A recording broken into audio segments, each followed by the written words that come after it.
On those days when your body hurts, your feet hurt, everything aches, get motivated. Find a way to be motivated.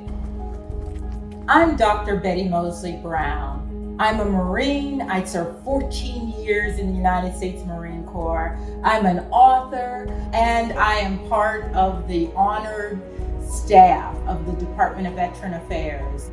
My mother was an Army woman. She served in the 1950s when it wasn't fashionable for women, and especially women of color, to serve in the military. So when I turned 18, I went down to the recruiting station ready to sign up.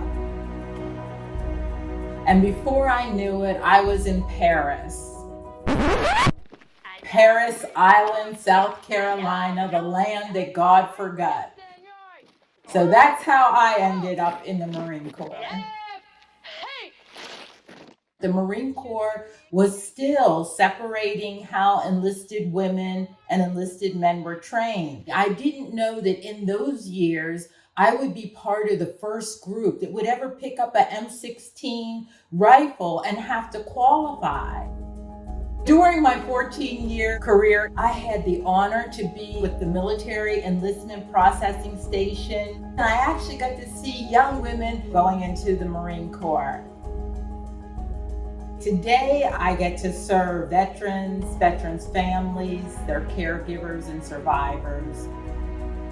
Wear blue is so important because oftentimes women veterans, I think, are often just not known about, and their stories need to be shared.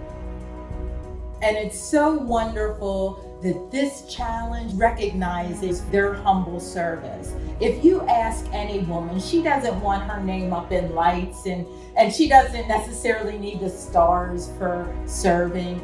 Just wants to be recognized that she was one of a larger group of wonderful service members and veterans, caregivers and survivors that made a difference.